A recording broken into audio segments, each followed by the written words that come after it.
You know the drill. Your executive says, let's do an offsite. And suddenly you have 12 tabs open, 3 spreadsheets going, and a bad case of decision fatigue.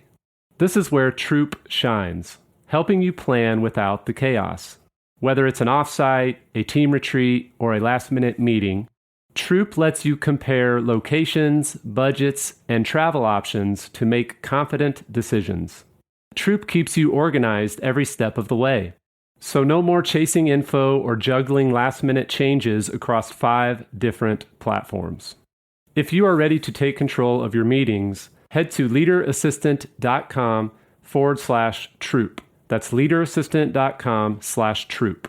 Welcome to the Leader Assistant Podcast. It's your host, Jeremy Burrows. And one of the things I love about having my own show is I get to decide what I want to produce and share and publish on this show. So one of the things I've done, if you've been listening for a while, is spotlight other executive assistant podcasts.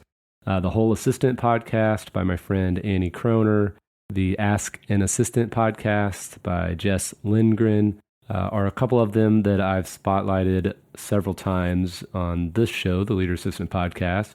Today, I'm excited to spotlight my friend Diana Brandl's show called Executive Office Insights. Diana has had some amazing interviews over the years on her show, formerly known as the Future Assistant Podcast, but now it is called Executive Office Insights. Definitely check it out, and I'll link to it in the show notes. But I hope you enjoy these featured episodes with Diana and her amazing guests.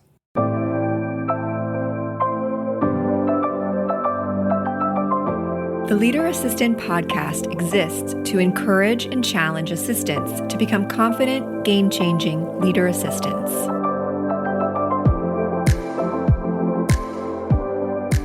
Check out the show notes for this episode at leaderassistant.com/356. Have you ever thought about how is it like working for Sir Richard Branson? Well, I might have some answers for you because I had the wonderful opportunity to talk to his former EA, Samantha Cox.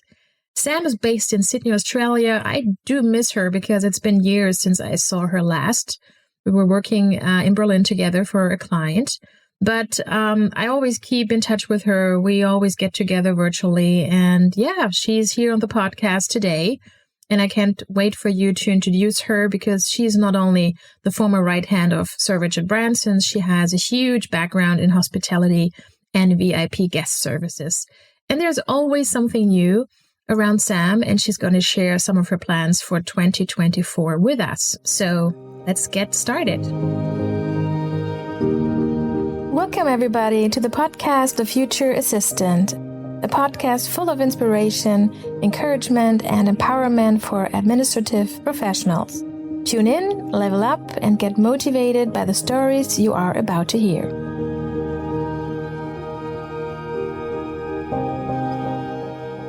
Hey everyone, we are back with the Future Assistant Podcast, and the new year just started, and I'm so excited to bring wonderful guests to the show. And one of them is a dear friend of mine, and she's one of the nicest out there in the circuit of speakers. I have to tell you that. And it's been way too long that we have met in person, but welcome to the wonderful Samantha Cox. Hey Sam, how's life? Life is wonderful. Thank you, Diana. Thank you for the kind introduction. It has been way too long, but starting the new year, lots of exciting things. And yes, I couldn't think of a better way than kicking off with one of my podcasts with you. Thank you so much. And you have to tell us, where are you based right now? What time is it? It's 7:30 a.m. my time here. So it is 5:30 p.m. In Australia. I'm based just north of Sydney. It's summertime, and so I'm melting here a little bit. But yes, it is. What day is it today? It's Thursday today. So it'll be your Thursday morning, right? Yes. Right. Yes. You know, we are not envious at all that you tell us, it's summertime in Sydney, because I do know that for sure we're going to have a few listeners tuning in from Canada or, European parts, where January is a tough month. Mm-hmm. But sure. we're so happy for you that you get to enjoy the summer weather, and you actually just got back from Japan from a vacation. Any things that you want to share with us briefly? Like, I fell in love with Japan. Why? Because of that? 100%. Yes, it was the first time my partner and I had been to Japan, and we wanted to go somewhere where both of us hadn't been before. And with my traveling history, it was a case of, okay, let's narrow this down to somewhere close-ish to home. So we flew to Japan on the 26th, so Boxing Day, and we had 2 wonderful weeks there. And it was amazing because the people are just fantastic and kind and considerate, and the culture is beautiful.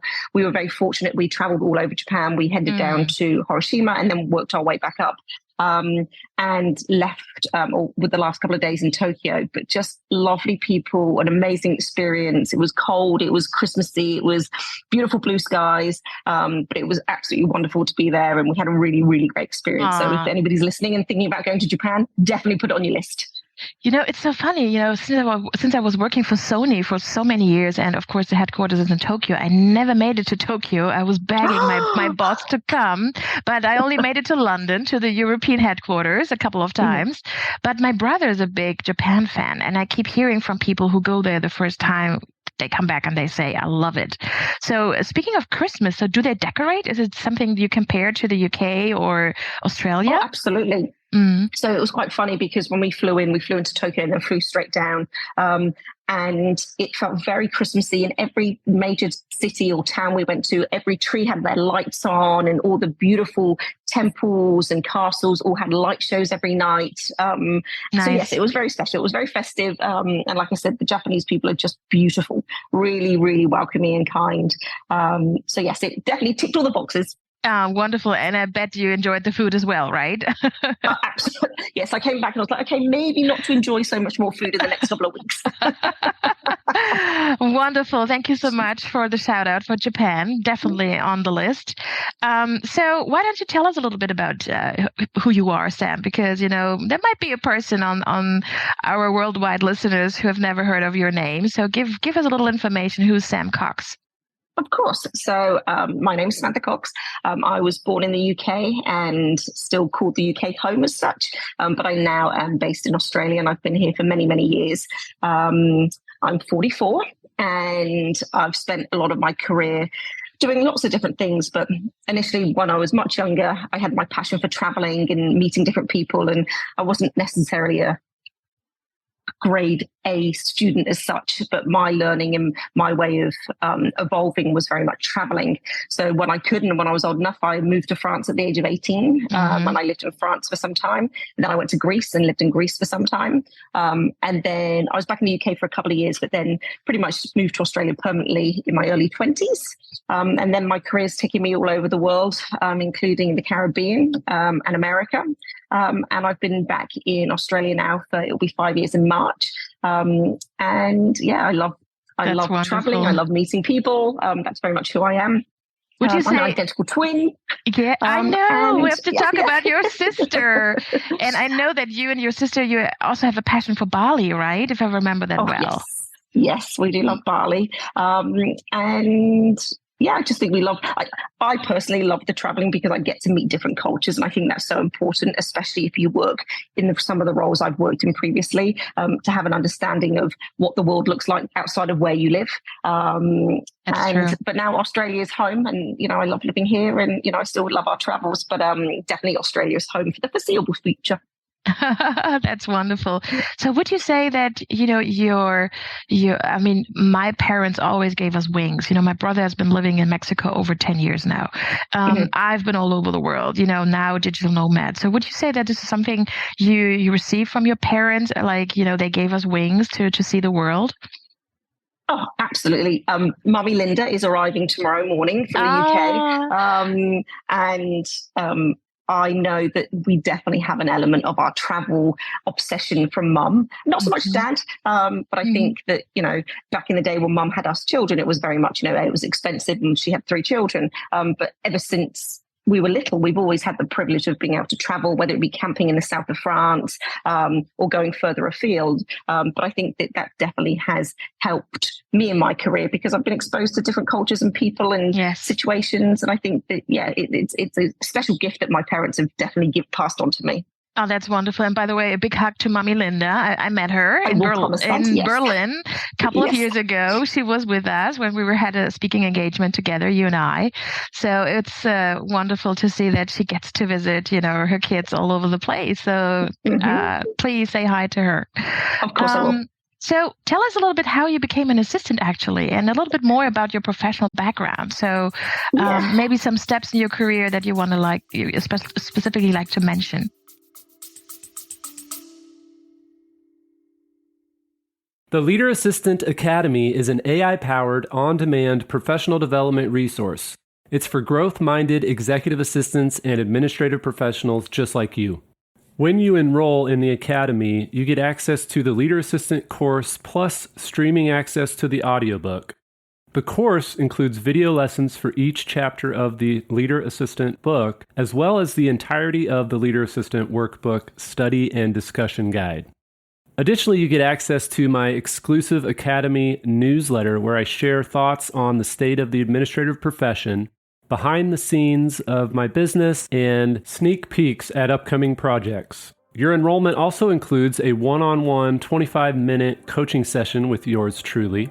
But my favorite part of the Academy is the AI agent, which I've named ACE. ACE is the only AI agent on Earth trained on the Leader Assistant book, workbook, course, and Academy newsletter. So if you need guidance at 2 a.m. on a Thursday because you have a big meeting coming up with your executive and you want to ask for help, you can log on to the Academy, interact with ACE, and this AI agent will help you along your journey, guiding you to specific resources that are actually helpful in that moment. To find out more and enroll in the Leader Assistant Academy, visit leaderassistant.com/academy. So I think, and I make sure I talk about this when I do my speaking engagements or when I speak to anybody really, because people always ask me, did you go to college? Did you go to university? And when I say, actually I left school at 16, people are, not shocked by it, but they're like, oh wow, that's interesting because you've seemed to have such a successful career. And I think as much as education is extremely important, I got my education from traveling, meeting different people, and I've always had a passion for looking after people. I've always loved the tourism industry, the hospitality industry as such. And I think probably one of my first roles when I was 18 and I moved to France, I worked as a courier on a campsite, and that was welcoming people to the campsite and making sure they had a great vacation, and then sending them on their merry way as such. And I think that passion for people and delivering experiences, and that then kind of led me on to other smaller roles. When I went back to the UK, I was working for Toyota for a couple of years, and I was their office admin. And one of my mentors that I refer to quite often, he was my boss at the time, and he really encouraged my growth and, just that side of things of my career where I really realized that I love looking after people. I love being organized. I think women in particular are naturally quite organized. And I just felt that it was a role that I enjoyed doing. And then when I moved to Australia, I started to have I had another role when I first moved to Australia as an admin role in an office, which I loved. And then it kind of evolved. In my mid-20s, I was working for Virgin Blue, which is Virgin Australia now, as EA to the Chief Operating Officer there. And it was a case of I just knew I loved what I did. And then I had the opportunity to meet Sir Richard Branson, who obviously owns the Virgin Group. And how was the first encounter? Tell us. Petrifying. No, it wasn't. I think, I was 28 when I met Richard. And it was a case of, we knew that he was looking for a new EA. The role was going to be based out in his private island, Necker, in the British Virgin Islands. And Brett Godfrey, who founded Virgin Blue, had said to me, Richard's looking for a new EA. He was coming out to Australia at the time, and Brett suggested that I spent some time with him and just saw whether we had a bond, I guess. Yes, and exactly. Lots of EAs and PAs. You have to have that click. Absolutely. And we did. And it transpired that, from meeting him and spending a weekend doing lots of different speaking engagements that he was presenting. And within 4 weeks, I was packing up my house and moving to the Caribbean because I successfully had got the role as Richard's new EA. And all of a sudden, I found myself moving to the Caribbean. And would you say that is probably one of the fastest hires you ever had in your career? The fastest and most scariest, I think, because all of a sudden I was going to a place I'd never been to before, working for, one of the most, and probably still is, one of the most famous entrepreneurs in the world, moving to this private island and, thinking to myself, well, do I have the skill set to be able to do this? Yeah. But Richard hires very much on, that connection, that personality, that energy. And he taught me that, and fast forward, a lot of my roles as leaders in businesses, I've hired on the fact that, I'm not 100% sure whether people have got the skill set, but I can teach them that. It's that personality, it's that energy, it's that, that positivity that I was looking for. And I think that that's what he found in me. And like I said, and before I knew it, I was moving to the Caribbean, and at the age of 28, I was working as Sir Richard Branson's EA. Wow. So, was that really the pinch me moment where you felt like, I'm not even 30 and I'm working for such a high profile individual and entrepreneur? And what did Mummy Linda say all about that? So Mummy Linda was absolutely, listen, she's obviously, like most mums, they're your number one fan. Right. They're proud of you. They encourage you. And I think all of us are a little bit shell-shocked. I remember phoning my dad, and he was having his hair cut, and my dad never swears, never curses. And I remember phoning him, and I said, oh, Dad, you're talking to the new EA, to Sir Richard Branson. And I think he dropped the F-bomb, and he was absolutely so surprised. And I was like, Dad, it's an opportunity that I couldn't say no to. Yes. I can't believe it's happening myself. And it was one of those pinch me moments, but I think that it's the courage of thinking outside the box and having the bravery to be able to go, okay, I'm going to take this chance. And it may work, it may not work, but if I don't try, I'll never know. Absolutely. So, when we just imagine looking into a day or a week in the life of Richard Branson, and you've been organizing this life. Were there any routines? Was there anything that you said, okay, this is something that we kept doing? Or because he seems like he's a pretty spontaneous guy from how I see him in the media. So, was the schedule, planned, or was it sometimes even chaos? So it was very structured when we were on Necker. So our day-to-day on Necker, Richard had at the time 2 EAs, myself and Helen Clark. Mm-hmm. Helen's still with Richard. And I'd get up and I'd be in the office first thing. I'd sit down with Richard, go over any media from the last 24 hours, do initial emails. Helen would then come in normally about 9:10, and would have that structure of going, okay, what's happening today? Very much a case of Richard would read any of the media from around the world about the Virgin Group or him, and then we would go carry on with the day. He's not your standard 9 to 5. Yes. He'd do a couple of hours, then he'd go and play tennis. Then we'd catch up on our own personal emails. We'd be planning trips and those types of things. And then we obviously traveled the world with him and traveled a lot with him. And that's sometimes when things got a little bit crazy because we'd have very tight schedules. But at times Richard would decide that he didn't want necessarily to do something, or he was tired. But we always made it work. But it was interesting and it was so much fun. Yes. And when you look back, how many years did you work for him? So I worked with him for about 4.5 years. So I joined him when I was 28 and I finished with him when I was 33. And especially when you were, living on Necker Island, was there anything you missed? Of course, not being very close to family members, I believe, but anything you missed and anything you specifically enjoyed also in that surrounding? Oh, if anybody hasn't heard of Necker or the British Virgin Islands, Google it, because it's beautiful. And I think, I felt very privileged that I lived on such a beautiful island, but it also had its restrictions. It wasn't a case of, if you ran out of shampoo, you could just pop in your car and drive to the supermarket. Right. We lived on a 74-acre island in the middle of the Caribbean. And at times, being so independent as I am, it felt like, it's hard because I've lost my independence because we are on an island. Right. But, just waking up and being able to walk to the beach every morning and have a swim before you start work. It's, and I say that and it's funny because I live by the beach now here in Australia. So I walk by the beach every morning. But it's something that, it was an absolute privilege and I loved it. But it definitely had some limitations to it. Of course. So speaking of Necker, I remember, and you told me that story a few times before when there was the huge fire, and for sure a moment of crisis management for you. Do you recall the situation? Because I remember you had guests over on the island as well, right? Yeah, and I was talking about it probably not that long ago.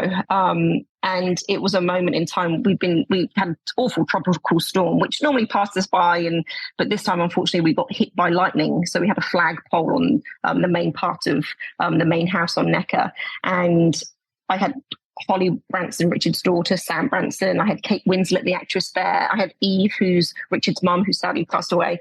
And it was chaos. And Helen was on holiday in Europe, and I was there trying to manage everything. And I think it was not only the shock of what had actually happened, but then realizing that, I had 28 guests on Necker who had no passports, who had no ID, and trying to manage all of that, while also going through the fact that my whole office had burnt to the ground. So everything that I would normally refer to or go and grab, or, the fax machine or the, scanning things in, I no longer had. It was a challenge, but we got through it. And thankfully, everybody came, nobody was harmed. Yes. And it was one of those things that kind of challenged me and my thinking and having to think outside the box. But it was something that we got away with. And you receive every time when you go through such in that case, a horrible thing, just teaches you something, and you learn something. And as probably a lot of people are listening, crisis management is something we've all explored. Sometimes it came out of the blue and we had to face it. I remember one day when I found out my boss was not going to be there tomorrow. So all of a sudden I had to prepare for all of that, right? So I think a lot of people can resonate with these situations. So I always say, we need to really, really focus on resilience here, right? And I think the biggest thing that I focused on was I didn't realize how big my support network was, because all of a sudden I'm thinking, okay, who have I got in the British Embassy who could help me with travel documents? Who do I know in the American Embassy who can help me with travel documents? And, when I kind of took a deep breath and went, okay, what can I do right now? Who's my network? It's not all on my shoulders. Yes. I was able to then go, okay, let's talk about this. Let's think how many people are from the UK, the US, wherever, and kind of slowly work through it. But using my network was a key to that success of making sure that everybody got home safely and quickly. And I'm still, every time you tell the story, I always say, luckily no one got harmed, right? I mean, amen. Amen, indeed. So I know everyone, of course, knows Sir Richard Branson, and everyone, has been seeing him on TV or reading an article. He has huge charisma, the leadership style everyone keeps talking about. But you've been exploring this guy 24/7 for quite some period. Was there anything you would love to share with us where you say, well, this is really, I want the listeners to know about him? I think, and I saw Richard recently, he was out here with Virgin Voyages, which is his new cruise line. And I haven't seen Richard for a few years. And I've always felt that he's empowered the people around him to have their own opinions, to have their own thoughts. Just because he's Sir Richard Branson and he's in his realm of success, he still absolutely values other people's ideas and opinions. And he very much encouraged that. And I think after leaving Richard and then moving to the US and with my own team of people, it wasn't just a case of, well, I've had this experience, so I know best. My team were amazing, and they'd bring different things to the table that I hadn't thought about before, or suggestions that I was like, oh, that's a great idea. So I think he really empowered me and left me with the learning of thinking outside the box and not just putting people in boxes, because that then doesn't necessarily mean that they perform the best way, and giving them the freedom to think outside the box. And he was always about, you work hard, and then when you have downtime, you enjoy that downtime. And he was very mindful of that. And he is so much fun being around with, right? I mean, you always kept telling me we had so much fun, laughing so much, and he was playing tricks on you and all these funny things, because that's on top of it. Even if you work hard, but if this is right, it's good, it feels good, and you really have that connection. It's so much fun running these extra miles, and you've been running for sure quite some extra miles, organizing this man's life, right? Absolutely. And he was very much about that. And there'd be times when we'd be on the road for 3 weeks. And after 3 weeks on the road, when you're in each other's pockets 24 hours, the last thing I wanted to see was Richard for a couple of days. I'm like, I need time out. And I'm sure he felt the same about me. But like anyone that you work with, he was a great leader. I had a great relationship with him. We were very transparent and honest with one another. And, we did run 100 miles an hour. It was exhausting at times. Wow. But then when we had our downtime, that was also very recognized and rewarded and very much needed. Yes. Speaking of traveling, I mean, you've been with him on so many trips and together with Helen. So is there anything that is still in your head when you recall the time you've been working with him, that you remember that specific trip or that specific personality you met on these trips? Because obviously there were a lot. There were. And, I've been fortunate enough to meet Nelson Mandela, Archbishop Tutu, who, both sadly passed away now. Yes, God bless him. Virgin Unite. Yes, Virgin Unite, which is Richard's foundation. We've done some amazing things. We've been in South Africa fitting hearing aids to children and adults and teenagers who've never heard before. And all of a sudden you're seeing a 15-year-old boy who for the first time is hearing his parents' voices. Wow. I was very fortunate. We went to NASA to see the second last spaceship takeoff endeavor, and it was incredible. Buzz Aldrin was there, and that was an amazing experience. And being NASA, and just being there, seeing a spaceship take off was just incredible. So there's lots of things, and when I sit down and think about it, if I were to tell people, like, really, I'm like, yeah, really. But I think being blessed to meet some incredible people and see how people think and do things differently in different worlds. It's been a blessing, and very, very, very lucky to be able to have done it. And thank you for sharing this with us, because I remember when I had my talk with the former private secretary to Princess Diana, Patrick Jeffson, who you met as well, I believe. He said Mother Teresa was for sure, such a personality. And when he was traveling with Princess Diana, they were asked to go to the private prayer room with Mother Teresa. And this moment, just the three of them in the room, he said he will always capture this moment. So wonderful to hear these stories. So thank you for sharing this with us. And by the way, we need to let our listeners know that actually Sam and I were scheduled to record the podcast a little earlier, but Richard came in between because, as you said, he was over with the new project. So how was it to see him once again? And Helen was there as well, right? Yes. So it was fabulous. So I think it was the 5th of December. You and I were meant to be sitting down. Exactly. And I was like, I'm so sorry. I don't mean to dump you. I love you, but I really would love to see Richard and Helen. So it was wonderful. And I haven't seen Helen. So goodness, we were in Bali together for her 40th, which must have been the July before COVID happened in the March. So I hadn't seen Helen or Richard for, 4 and a bit years. And Helen's one of my dearest friends. And so our reunion was actually very intimate. She came to my hotel in Sydney. So it wasn't in front of, the whole of the crew that worked for Virgin Voyages. And so Helen came to my hotel and we had a very emotional hug and a long hug. And it was great to see her. But our relationship never changes. It's still Sam and Helen. And a lot of people love seeing us together. And when we put it on social media, it's like the A-team's back together. And seeing Richard as well. I had the opportunity to take him for dinner at a property that I opened here in Sydney a couple of years ago. So we had a lovely dinner there. But like normal, he runs 100 miles an hour. So he's, like all of us are getting older. But it was fabulous. It was so lovely to see them both and to see Virgin Voyages, the ship that's out here. And I know it's been in Europe for the summers, but it's a beautiful ship.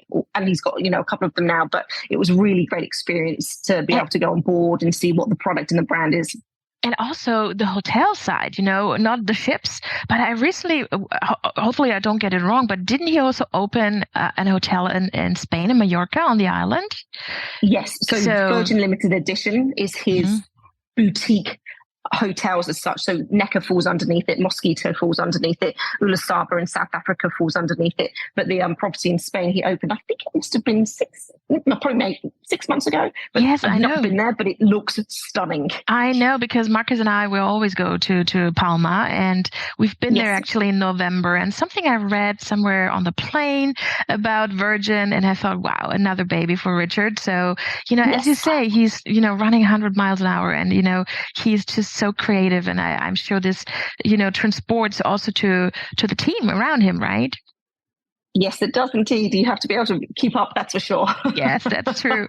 So, when we listen to you, Sam, and the wonderful memories you share with us, I'm sure that there are a lot of people, listening right now. Being in the EA business, we do have a lot of executives listening and HR people. So big shout out to this wonderful, diverse audience.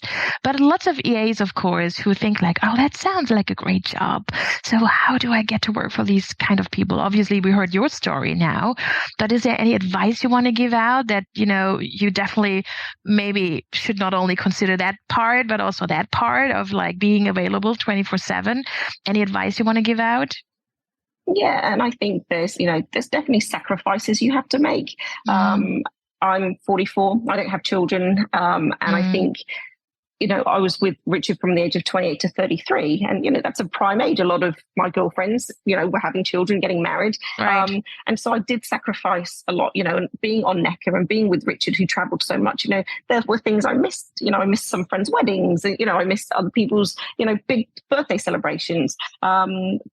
But I think that kind of, with what I was doing, it didn't outweigh, but it equaled, what those things I missed. But then, just even getting the role in the first place, I was single at the time. I was living in Australia. I loved traveling. Moving to a new country didn't faze me because I'd already moved from England to Australia and I'd lived in France and Greece. But I think having that courage to think, I'm going to give it a shot. If it doesn't work out, it doesn't work out. But if I don't give a shot, then I don't know whether it's going to work out or not. So I think that's probably one of the biggest things that I've said, and still to this day, taking that leap of faith and going, okay, I'm going to find the courage to do this. And if it works, fantastic. If it doesn't, at least I can say I tried. Honestly, and I always love when you say that also during your speaking engagements, that you give, so much confidence out there, like give it a try, say yes to it, of course, work hard for it. But sometimes we are so afraid of opening new doors, because sometimes a door seems too big for us. And especially we women, we have the imposter syndrome kicking in, and sometimes we are not believing in ourselves. So I was just giving yesterday, I was talking with a client of mine, Porsche, I've been working with a long time. And I was talking about a growth mindset. I gave a talk on growth mindset and the difference between the fixed mindset and the growth mindset. And in many, many situations, we are stuck in our fixed mindset. We compare to others. We feel like we cannot handle that. That's too big of a challenge. We're not going to win. We're not going to succeed. And then we stop. We don't even try. So, and I know, and you're going to tell us about it in a while, that there's a new challenge waiting for you as well with some great new projects. But I've always been that person that says yes to an opportunity and sometimes figure out in between how I manage all of that. I think that's the key thing. I think if you can have the bravery to say, okay, let's give it a shot, figure out the rest later. Yes. And I think Richard also kind of really embedded that into me after meeting him, even though I already have it in me. But I think it's a case of, if you don't do it or if you don't try, you'll never know. And I'd much rather know than think, on my deathbed, I wish I'd given that a shot. Yes. I wonder where my life would have taken me if I had. So true. It's so true. And I think you gave that motivation boost right now to our audience. So probably a few people who have a few thoughts in their heads, they say, all right, I should give it a try. Go for it. Exactly. And especially at the beginning of the year, we need these motivation shout outs. So thanks so much for that, Sam. So obviously Richard was a huge part of your career, but you left Virgin and you worked as executive assistant to Jackie O, an Australian commercial radio host, television presenter and actress, before moving to Florida. You were heading out to the US. And I know that your heart really, really is connected to guest services, which led you to the next position. So why don't you tell us a little bit about that? Because also when you talked about Richard and taking him to dinner, you talked about hotel location. So we really want to hear what came next. So I think after I left Richard, that must have been 2012, and I didn't have a role to go to. I just knew I wanted to come back to Australia. I knew that my chapter in Samantha Cox with Richard had kind of finished. And obviously after spending 4.5 years in that role, my little black book of contacts, had become quite substantial. Yes. But one thing I was passionate about, and I think it led off the back of working for Richard, was that guest experience. And obviously working for him, I was exposed to some amazing experiences, flying on private jets, staying in the best hotels, having some of the most incredible dining experiences. And I was approached by a gentleman called Larry Mullen, who at the time was running a very successful casino and hotel here in Australia. And he was moving back to the US to become the COO for Hard Rock hotels and casinos in Florida. And he'd reached out to me and said, Sam, would you think about coming over to the States and setting up the VIP guest services element of Hard Rock? At the time, they were very much a locals destination, but they wanted to transform that into an international destination throughout the brand. And it was a role that, at the time when he spoke about it, I thought, oh, goodness, I can't do this. And had this whole, I'm not good enough, I can't do this. Here we go. I've been approached, the salary was amazing and, the package was amazing and all those types of things. But I just had that courage to go, yes, okay, let's give it a whirl. What's the worst can happen? And I spent 6 years over there and I ended up with a team of over 45 team members. I ran the aviation program, the host program, our butler program. And we turned what was a number of local casinos and hotels into international destinations. And it was great fun doing it. I loved it. I loved delivering and going above and beyond that guest experience. And that really is my passion. I love being able to... That is so you. I was going to say that is so you. So you just briefly spoke about, me and my team. So all of a sudden, the transition from the EA to a manager actually leading a team. So how was all of that? Petrifying. I think because I've watched Richard over the years and other people within my career do it, I think that I probably had the confidence to naturally bring people on. And I'm a people person. I love people. I love being around people. So I think naturally that leadership skill I have. But it was still terrifying. I had some moments of where I had to, reach out to HR and ask them for guidance and ask them for advice. And there were situations where I was very unsure of how to deal with them. And, conflict resolution in situations where you do have a team and having to discipline people and, give constructive feedback.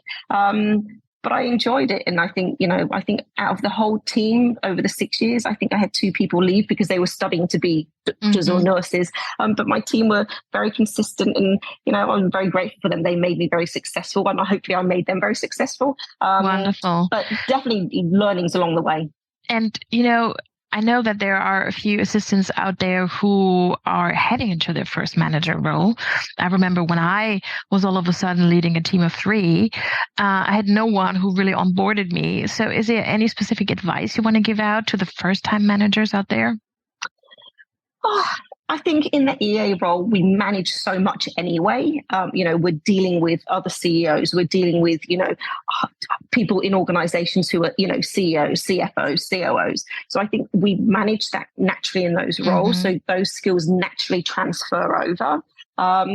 But my big thing was I asked for help. If I wasn't sure of something, if I wasn't sure of what the outcome or the answer of a question, I reached out to other managers who'd been in those positions for much longer than I had, who had those expertise under their belt. And I think there's no shame in doing that. It's a case of just having, the thought process of going, okay, well, I think this could be the right direction, but maybe I should run this by my other managers to see whether they would be on the same platform as me if that's a decision that they would need to make. So reaching out and having those conversations and, saying, I don't know all the answers. I'd love to have some advice around this. Very good. I love that. And not being afraid of, asking that question because, this is, how you also learn and develop, And I remember I once had a manager who told me, Diana, you can always ask me a question. You can even ask the question twice. I'm not going to rip your head off. It's not a sign of a weakness. No, it's a sign of a courage because you ask, right? And you're out there asking. And I think that's a really, really good point you are raising here, that people should not be afraid of asking. So when you were in this transition, and I know a lot of first-time managers coming from the EA profession keep telling me that sometimes they have to extra proof because they still have the sticker, I was an assistant, on their forehead. Is there anything you had, encountered such stereotypes, or was your network and your community always there for you to support you and you never had to deal with these sometimes unconscious bias? I think I was fortunate because when I joined Hard Rock, there hadn't been a VIP guest services director. There hadn't been a team. So I was starting from scratch. So as I slowly built my team, they slowly got to know me. It wasn't a case of I was walking in to fill somebody's shoes and taking on a team that had already been established. So I think I was quite unique in that perspective. I didn't go into somebody else's role trying to fill their shoes. And everybody was very welcoming. I think, obviously with my background being the former EA to Sir Richard Branson, I think a lot of the management team and the CEOs and, that upper level of executives, they, were very aware of my background. And I guess they thought that it was impressive in a sense. And of course I had to prove myself, and that was daunting and scary. But I think I learned every day, and I had an amazing team of, different departments and leaderships around me. It went well. Wonderful, a wonderful career. I'm always so proud of you when you share all these steps in your career. And now, of course, this leads me to my next question. So what's 2024 going to bring for Sam Cox? Because I know you are working on a few interesting projects and we would love to hear them. So again, I've come to a kind of crossroads in my career where I need to take that leap of bravery and faith. And I've wanted to have my own business for a long time. I've found that there's some gaps in the market, not just here in Australia, but globally, when it comes to guest experience and a number of other things. So back in December, I decided to launch Samantha Cox International. Whoop, whoop. Check out my website. Whoop, whoop. We're gonna put everything in the show notes, folks. So don't forget to reach out to Sam if you need support, of course. And it kind of has 4 pillars. So I believe from being in America, then coming back to Australia, that guest experience element is lacking. I feel that there is a lot of people are in the hospitality tourism world because they're doing it as a job to get to the next step in their career. They don't see it as a full-time career where they can become extremely successful and lots of money.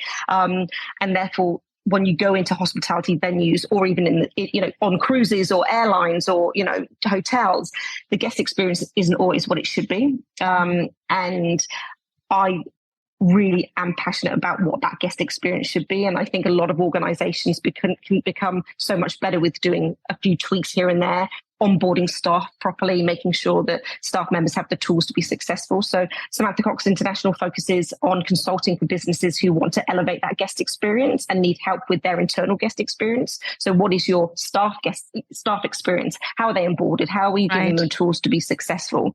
So that's one pillar of Samantha Cox International. I also have a big passion for helping teenagers grow and evolve. So I have my mentoring side of my business, which I'm very excited about for 2024, because I think schooling doesn't always give all the answers or give the support that some of our amazing, smart, intelligent children need. And then I have my speaking engagements, my podcast, and these types of things that I do with you, Diana. And then I have a small portion of the business, which is that high net worth management, celebrity management, if and when needed. So very much going back to my EA kind of days, but that management and looking after people. Wonderful. Of course, we wish you all the best for these future endeavors because it sounds amazing. I know you're going to succeed. I have no doubts. Because that's your passion. So for those of you, for those of our listeners, because we do have a lot of companies listening, if we want to book you, I mean, we're going to put all the website information, of course, in the show notes, but what are the signature topics you share on stage? That really depends. And, the last one I did, I sat down with Lucy Brazier, who I'm sure some of the audience will know. And we spoke about, being the former EA to Richard Branson, but my conversations have evolved since then because that was a long time ago, but it's definitely given me the stepping stones to some of the things I'm doing now. So it's really a case of, what do people want to know? Is it a driven conversation about having the courage and being passionate? Is it more about focusing on those stepping stones of how to get somewhere? Is it more about the guest experience and how to become, really successful in that space? So it really is client dependent on what they really want to try and achieve from having a conversation with me. And what I also love that we just discussed is that you also talk about leadership because you transformed into that leader. You've been leading a team for many, many years. And so this transformed also your ways of, thinking and guiding. So I think there's also so many things we can learn from you. Yeah. Yeah, and I think having that forward thinking as well, because COVID's caused so many things to happen. It's now a case of we have to think outside the box. We have to think forward. We have to think about AI. We have to think about some of the technology that we have and how can we use that to make sure that we become successful. That's so true. So my last question for you before I'll let you go back into the summertime in Australia, not envious at all, sitting in my big sweater here. So any plans actually heading back home to the UK? Because we have to share as well that you are actually from Bristol. So anything planned? Because Mummy Linda is now coming over. Anything going into the opposite direction this year? Maybe. I've had a couple of these potential engagements that I'll maybe doing in Dublin later on this year. So I always love going back to the UK. I love seeing my older sister who's still there and my nephews and my dad. We were fortunate enough to spend last Christmas in the UK. So who knows? If I do, I would like to go for summer this time. Have a couple of weeks, hopefully, in the sunshine and visiting some of those lovely local English pubs that are around my mum's house and just enjoying, hopefully, those long summer days. And please let me know if you are around. If you are on European ground, maybe I'm around. I would love to see you again. That would be so nice to reunite. Absolutely. For now, I can only say thank you so much for the great conversations. Always enjoy working with you. As I said before, you're one of the easiest out there. And anytime I have an idea, you always say yes, and you're always in. So I think it's wonderful for those of you who have not heard about you, not heard about your story, to get to know you. So everyone, make sure you reach out to Sam. She's on LinkedIn. Make sure you check out the show notes. And if you need support in your guest service relations or anything connected around this, get the expert number one, which is Sam. So thanks so much for sharing your story with us today. Thank you so much for having me. I hope everyone has a wonderful 2024. Thank you. Don't forget to check in with Sam. We included all the connections to her into the show notes. You can reach out through LinkedIn or Facebook. And if you need any of her services, reach out to her. I can only tell you it's so much fun working with her. I highly recommend her. I appreciate her not only as a trainer and consultant, I really, really highly rate her as a friend. So thanks so much, Sam, for coming and being my guest today. Thank you so much for tuning in. I really appreciate that you decided to spend your valuable time with me. How did you like the episode? Please make sure you leave a note or a comment and a review, and I would love to get your feedback. The next episode is in the making already, and I cannot wait to welcome you again at the Future Assistant Podcast. See you soon.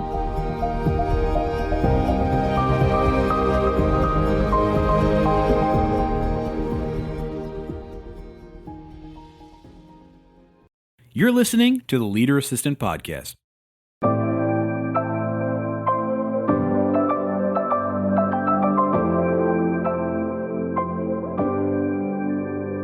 Please review on Apple Podcasts.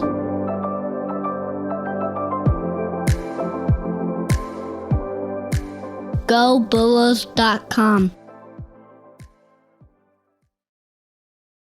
The ping-pong back-and-forth game of manually scheduling meetings is unnecessary and inefficient in today's automated world. It's time to embrace calendar automation for increased productivity and capacity. You Can Book Me by Capacity is my favorite automated booking solution. It's a game changer for me and my executive. You can manage scheduling for your entire executive team, send automated reminders, add buffer time between appointments, and much more. You Can Book Me integrates with your existing Microsoft and Google calendars so you can add automation without disrupting your current workflow. Go to leaderassistant.com/calendar to learn more and sign up for a free trial of this powerful scheduling automation tool. That's leaderassistant.com/calendar.